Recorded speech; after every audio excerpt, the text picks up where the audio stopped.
চাওক আমি বহুত চেষ্টা কৰি আছোঁ আমাৰ যিমানখিনি ফৰেষ্ট লেণ্ড আছে তাৰে 14% অলৰেডি ডিষ্ট্ৰয় হৈ গ'ল যিখিনি আছে সেইখিনি সংৰক্ষণ কৰিবৰ কাৰণে আমি অলৰেডি 2টা নেশ্যনেল পাৰ্ক ডিক্লেয়াৰ কৰিলোঁ ইয়াৰে এটাটো নটিফিকেশ্যন পালে আন এটাটো পোৱা নাই কাৰণটো বহুত আছে যিয়ে নহওক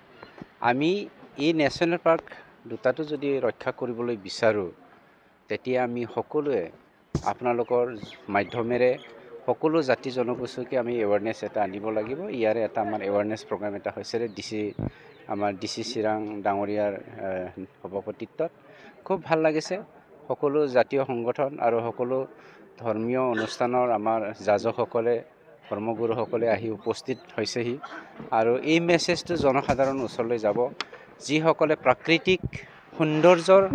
এগেইনষ্টত পলিটিকেলি ইনভলভ হৈ পেলাই কাম কৰিব বিচাৰিছে তেওঁলোকৰ চকু যে মেল খাব আপোনালোকৰ মাধ্যমেৰে মোৰ বিশ্বাস আছে এভিকশন আগতেও হৈছে এভিকশনৰ পিছত আকৌ পুনৰ এভিকশন নোহাকৈ কেনেকৈ ইয়াক আমি ইভিকশনে সমাধানৰ সূত্ৰ নহয় তাৰে মাজত আমি ইজেকশ্যনৰো কাম কৰিব লাগিব আণ্ডাৰষ্টেণ্ডিঙত হয় বহুত মানুহে সহজ সৰল আছে নজনা আছে তাৰে কিন্তু 96%ৰে লেণ্ড আছে সেই মাটি থকা ব্যক্তিসকলে কি কাৰণত গৈছে ইয়াকো আমি ৰিচাৰ্চ কৰিব লগা আছে যিয়ে নহওক আজি আমি যি সিদ্ধান্তটো ল'লোঁ যে সন্মানীয় শ্ৰী প্ৰমোদ বড়ো ডাঙৰীয়াৰ নেতৃত্বত আমাৰ চৰকাৰে যিসকল ভূমিহীন ব্যক্তিসকলে জংঘলত সোমাই আছে তেওঁলোকক আমাৰ চৰকাৰে ফৰেষ্ট এৰিয়াৰ বাহিৰত ৰেভিনিউ লেণ্ড এৰিয়াত আমাৰ মানে মাটি দিবৰ কাৰণে আমি প্ৰস্তুত হৈ আছোঁ আৰু যিসকলৰ মাটি আছে তেওঁলোকে নিজৰ নিজৰ মাটিত গুচি গ'লে হ'ল নিজৰ নিজৰ জেগাত গুচি হ'ল তাৰ যদি তেওঁলোকৰ ফাইনেন্সিয়েল ক্ৰাইচিছ আছে সেইখিনি আমাক জনালে হ'ল আমি চৰকাৰীভাৱে কিবা এটা ব্যৱস্থা কৰিব পাৰোঁ নেকি য'ত নেকি আমাৰ চিফ মিনিষ্টাৰ ডাঙৰীয়া খুব পজিটিভ অসমৰ সৌন্দৰ্য মানে ৰক্ষা কৰিবৰ কাৰণে চিফ মিনিষ্টাৰ ডাঙৰীয়া বহুত মানে চেষ্টা কৰি আছে ইয়াৰে এটা ভাগ আমাৰ বিটিআৰ অঞ্চল যোৱা বছৰ আমি দেখিছিলোঁ যে এনক্ল'চাৰবিলাকৰ ভিতৰত আমি নিজে কথা পাতিছিলোঁ অন ৰেকৰ্ড তেওঁলোকে কৈছিল নাগালেণ্ডৰ পৰা আহিছে অৰুণাচল মেঘালয় মিজোৰামৰ পৰাও লোক আহিছে চাওক যিসকল আহিছে লেণ্ডলেছ তাকে কৈ আছোঁ যিসকল লেণ্ডলেছ সেই কথাটো আমাক প্ৰমাণ সহকাৰে দিব লাগিব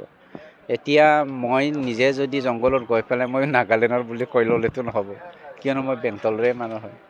কোনোবা এজনে টুকুৰাঝাৰৰ পৰা গৈছে সি অৰুণাচলৰ বুলি ক'লেতো নহ'ব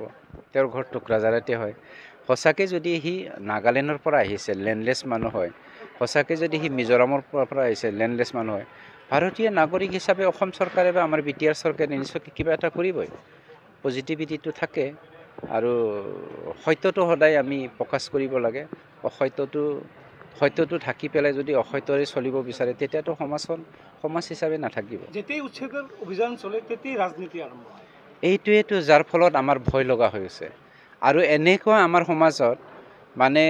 ধৰ্মক লৈ পেলাই জাতিক লৈ পেলাই কথা ক'ব বিচাৰে এই কথাটো খুব দুৰ্ভাগ্যজনক কথা